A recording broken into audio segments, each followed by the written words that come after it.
Reddit, at what moment in your life did you stop, chuckle, and think to yourself, I'm in danger?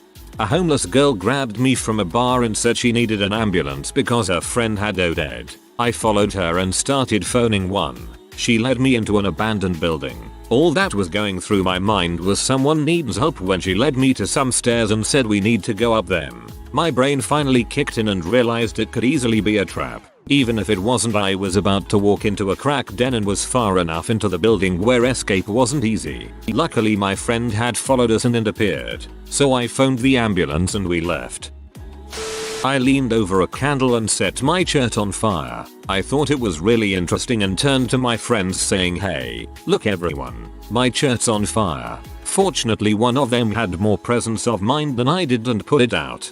Look at me, I am the candle now. When a car jumped the median and was barreling right towards me doing well over 70. Luckily horsepower saved me from death. My first instinct was to floor it, at least have them hit the rear door panels instead of the driver's side door. I was only one in the car. When I was 7 I was playfully pushing a sheep and he pushed forward. Next thing I know I am against a wall. Sheep head on my chest and 5 seconds later I realize he is too strong for me. I literally thought I was going to die right there. This is my favorite. There was this time on a school bus, we had a new driver. The area is pretty hilly, and in this route, had this steep 50 feet drop off where the bus turned around with a 3-point turn. But the bus driver kept backing up. Closer and closer. We almost went off the cliff. I'm sure that if we measured, it was within a foot. I started looking at exits. How fast I could run to the front, or the side exit. Man, we were all screaming in terror. Good times. The bus was hanging over the cliff and the wheels of the bus were close to the edge. Man, most bus drivers I've seen can put their fattest buses anywhere they want with astonishing accuracy.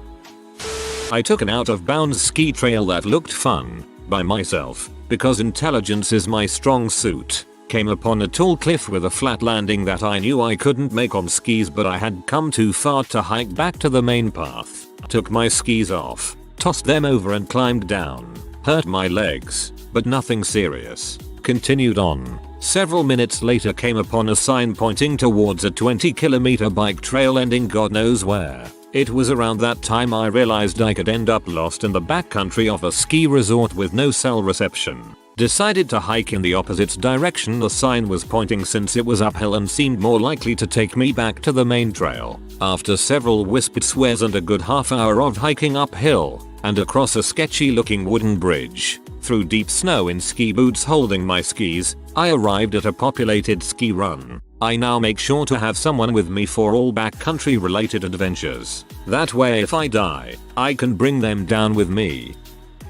I was doing aid work in Croatia in the late 90s, only a few years after the war had ended. Our group was staying in a small village about an hour outside Zagreb which had been caught up in the conflict. Lots of shelled houses, mines in the countryside. Even the main bridge had been blown up, so residents had used an army makeshift bridge if they wanted to cross the river. We'd made friends with the locals and they took us down to the river where we had a fun time swimming and mucking about. I totally underestimated the river current and my ability to swim. So I start trying to cross the river and the current just picks me up, whoosh, and suddenly I'm on my ass, trying to swim against it. No deal. When I realized this I started trying to get footing, but I'm being swept downstream and my feet are literally hitting rocks. No grip at all. It seemed like forever. It was probably about 5-10 seconds. I hit a shallow calm patch of the river where I could stand up. When the guys came over they were telling me it was no big deal, but had I been swept a little bit further downstream I would have hit a heavily mined area and probably been blown to bits.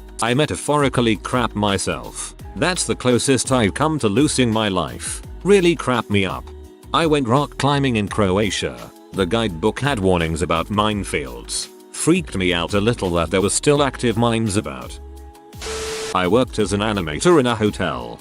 During the season the mini club, daycare, is filled with kids, but post season there is not even one kid in the hotel. So post season one older lady and one middle-aged guy entered the empty daycare. The lady quickly explained to me that this guy is her mentally disabled son who is mentally around 3-4 years old. He saw the daycare and really wanted to play there. Usually I wouldn't accept, but there were no kids around, so I was actually happy that I'll be occupied for a while. He was really endearing and we often watched Mickey Mouse DVDs since he was a big fan.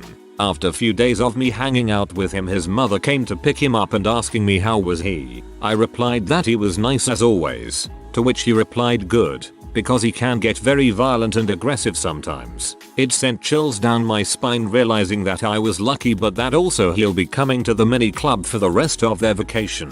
So there I was, day after day playing with this dude big as twice as me, completely alone, doing everything he wanted and being more than careful just that he doesn't get mad. I think it's real crappy of his mom not to have given you a heads up. I did some volunteer work with mentally disabled people for school. Wasn't told that one guy was mean till after he'd yanked my 16-year-old hair, not letting go till someone came to help me. I would have definitely appreciated being told beforehand. Me and my good friend Felix, both German, were traveling with an interrail ticket through Europe. In Serbia we were on a train which was going really slow and stopping at every really little town village. For some reason the train got shorter and shorter every other station because they were uncoupling a wagon here and there. So everyone moved to the first two wagons because they were most likely to arrive at the final destination. Me and Felix have already been in the first wagon in a closed cabin where there's a bench on the left and the right. We were both sitting left having a cigarette when suddenly things went intense. 3 obviously drunken men came in that cabin. At first they only asked for a cigarette, which we gave them. But after a few minutes they started discussing more and more intense. I could feel that they were talking about us. So I asked Felix, whose father is Serbian, he would understand them. He was pretty serious at that moment and told me that 2 of them wanted to rob us now and 1 wanted to wait until after the train ride. Felix gave me continuous updates about what they were talking. They were guessing how much money we might have and still discussing when to do the robbery. Their discussion heated up at one point and then stopped completely. I was wondering what happened and then suddenly it went all black. We were in a freaking tunnel. I was totally flexed and expected to get the crap beaten out of me. They were only talking like 3 sentences. I asked Felix, are they gonna do it now? He said, I'm not sure. After what felt like 10 but probably was 2 minutes, the light came back and I was sitting there like freaking Jackie Chan on my bench, prepared to fight back in the dark. They knew now that we kind of knew. They decided to follow us at our destination, so we could kind of chill during the ride. At our destination we just sprinted into the next taxi and told him to go to the next city as fast as possible. Felix was freaking with you and they were actually arguing about which was the best Star Wars movie of all time, TFA or Last Jedi. When I was in school and did my psych rotation, the first thing we were told was never to split up from our partner, so just in case of a dangerous situation with a patient, we would have a second person there to help. I went to do an assessment on a patient. He seemed perfectly normal, and my partner judged that now would be a good time to use the restroom. The patient and I are having a pleasant as can be conversation. He asks me to look at his drawings which he hung up proudly on the wall. I oblige. I like art as much as the next gal. I look. They are plenty nice. And then I turn around and find that the second thing we were told never to do, which is to let a patient get between us and the doorway, has happened. And he was not seeming so friendly anymore, which is when I thought to myself, well done it, I'm in a pickle now. This man is telling me how he has to get out of here. I have to help him. And all of I don't even hear what at this point because I'm realizing how potentially fricked I am. But then I realized that I had also done the third thing which we were told never to do, which was to keep our cell phones on us on the floor. I was just hoping at this point that I could keep this guy talking a little while I call my preceptor to save my dumb butt. My friend was at the same clinical site the following semester and the preceptor used that as a cautionary tale to emphasize the first 2 rules and get rid of the third one. At my best friend's going away party, drunker than I've ever been before or since, barely able to stand, when the bros collectively decided to pick me up and throw me in the pool. All I could do was grab a nearby screen door with one white-knuckled hand. Host is a big, burly musclehead who'd just made sergeant. Stopped them and told them they were idiots. I was too drunk to swim. Then I blacked out. Good thing someone had a good sense of mind. I swam from a beach out to a buoy, not even that far, maybe 200 meters from the beach. I am a strong swimmer, so thought I'd manage it easily. Something about the cold water and current IDK, I was really struggling coming back even with trying to swim horizontal to the beach etc. Went all lightheaded and felt really tired, then just started thinking that this was it, I was going to drown and how stupid it was of me. Floated there for a bit, laughed to myself like a maniac about how stupid I was dying like this. Eventually snapped out of it and started swimming again. Ended up crawling back onto the beach. My partner asked how the sea was and I just croaked fine. I had a similar experience getting caught in a riptide. Took me and my buddy about 45 minutes to get back to shore. When we finally reached the beach we were about a mile down from where we went in. Scary crap. We were on a patrol in Afghanistan in 2008 when we came under heavy fire. Our fire team took cover behind a low loose stone mud wall, unable to return any effective suppressing fire. The wall was slowly getting lower and smaller as it was peppered by small arms fire. We knew that air support was coming but it felt like we were in some crappy Indiana Jones scene. In those situations, it's the humor that stops you from crapping yourself.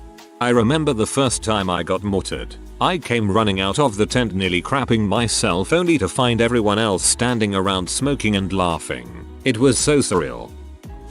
Me and my friend were scaling a cliff. He wanted to go around which would take about an hour. I said we could climb it. Fast forward 10 minutes and I'm hanging off a cliff 30 feet tall and hanging on to dear life with 2 hands. I found the situation quite funny. I was so confident in my ability to climb it, and I lost my footing just as I got to the top. I was holding on to the rock for what felt like forever, most likely less than 2 minutes, until he managed to climb up and pull my butt up there. God, I've been in the same position a few times because my brother thought the fastest way to the top was just to climb it. Strangely enough, since we started actually rock climbing, we don't do that anymore. One night when I was in active addiction I was drinking heavily and also taking a hefty dose of oxycodone. I felt my heart slow down to a crawl and I was having a lot of trouble breathing. Very easily could have died there, but I found it partly comedic in the moment. Don't do drugs, kids.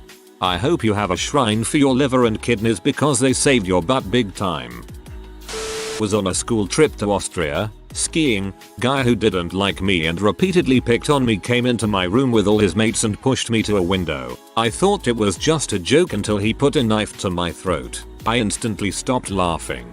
He stared at me for a good 30 seconds and walked out of my room, which didn't have a lock on the door. Didn't sleep that night. What the frick?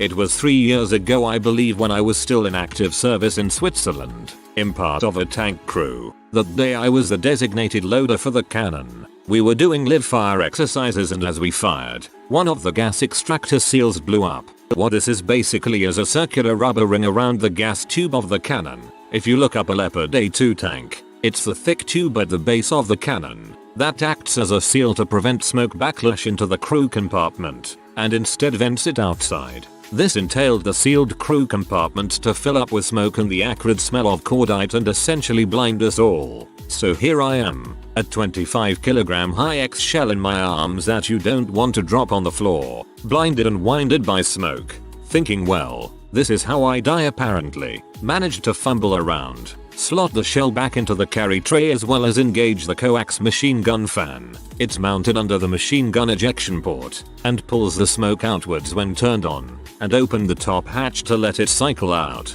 Fun times. It was a high-X shell, not an AP. The AP shells are 20 kilograms. Intense story. Was watching Archer on my laptop in college, had my headphones on and in the episode there was an alarm going off. After about 3 episodes I finally realized, hey wait, why can I still hear the alarm? I'll look up and just see the end of the corridor I was in completely engulfed in fire and it was coming at me fast. Best part was like 40 people just walked by me after the alarm started and let me sit there. Nobody even bothered to warn me. That's so fricked up. I can't believe nobody warned you.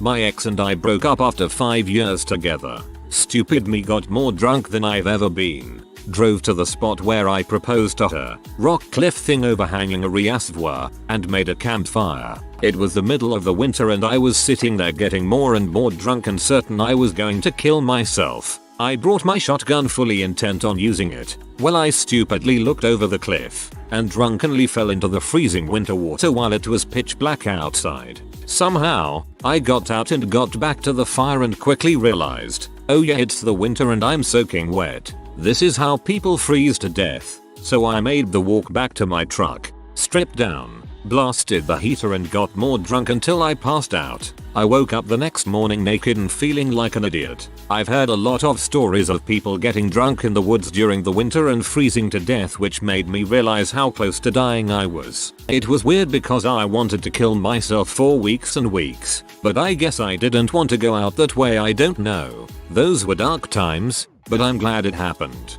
I'm picturing you grumbling, crawling out of the lake through the woods back to your truck. Damn it, nature, if anyone kills me it's going to me, not you. Glad you're okay though.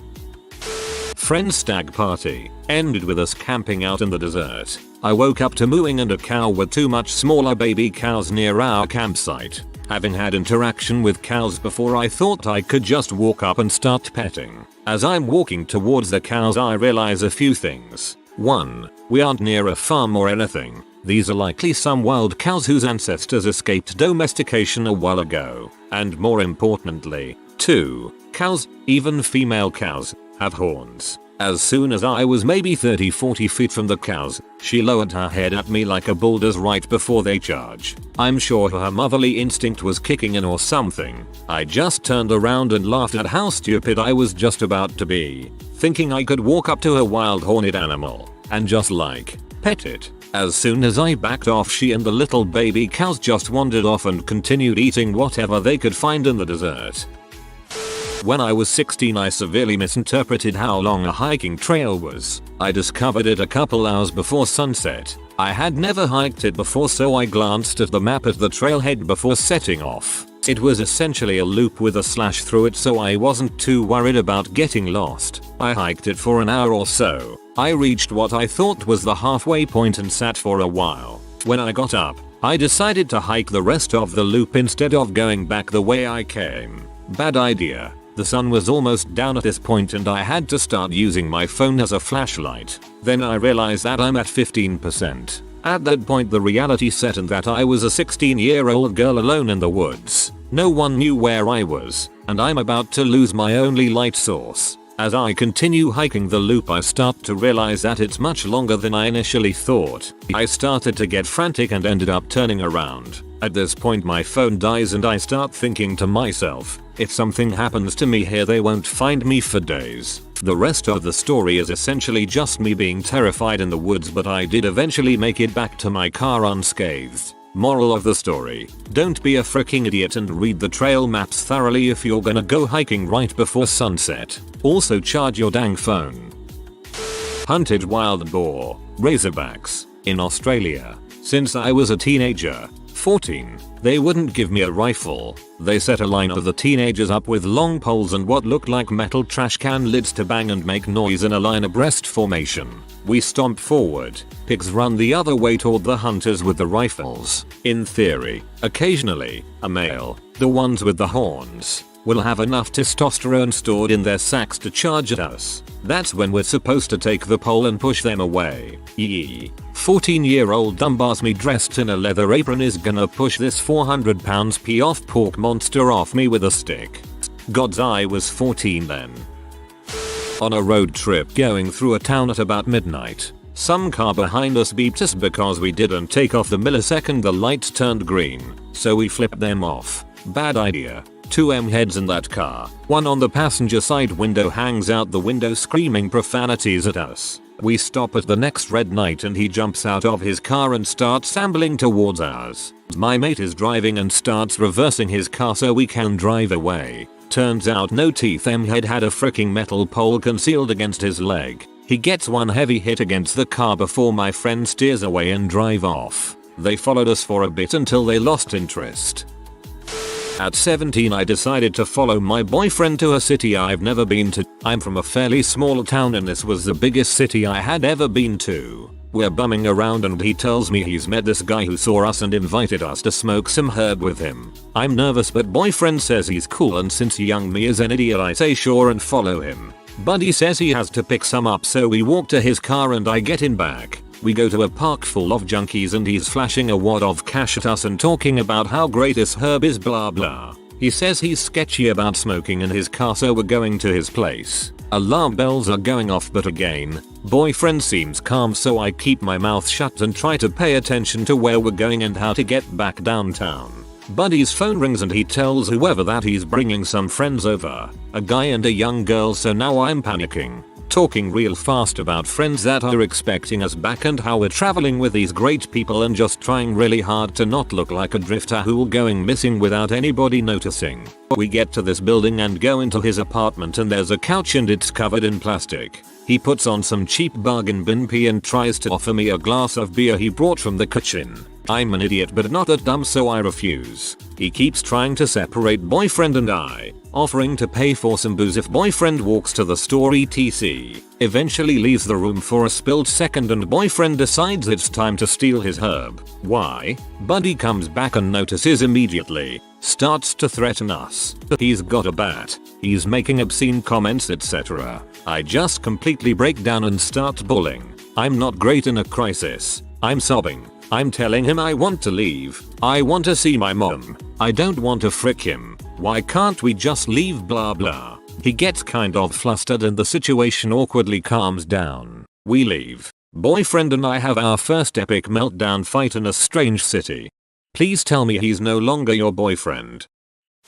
I was rollerblading and bombed this hill. It was a maybe 60-yard path with a button hook ending. I didn't notice that at the end of the button hook were two large boulders, maybe 4 feet high and just as wide with sharp edges. Got to about 30 miles per hour before I realized there was no way I was stopping. I remember chuckling and saying, this might hurt. Made a game time decision before I picked up any more speed and threw myself on the side of the path. Ended up rolling well past the boulders maybe another 20 yards or so. Luckily it was the dead of night and the hill was grassy and well maintained. Also the dew helped a lot. Honestly felt like a slip and slide. I remember feeling as though I teleported. 1 second I was on my skates, the next I was laying on my back at the bottom of a hill. Patted myself down and I was totally fine. Wet, but fine.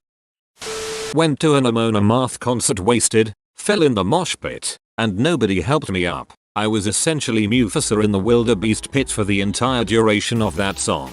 Nobody stopped. The pit just kept going on around me. I've been to many concerts and fests and this is the only time I've ever experienced anything like this. The pit is always really friendly. I believe it's because I wasn't in the main pit but rather a second pit that broke out near the back of the crowd.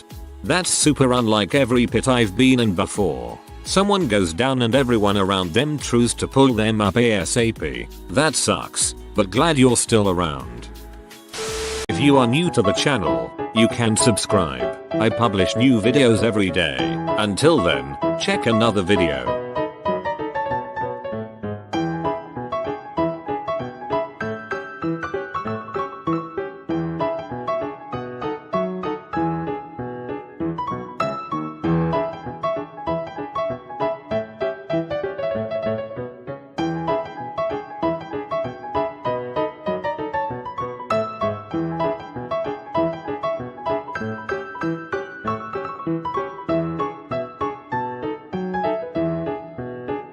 Bye for now.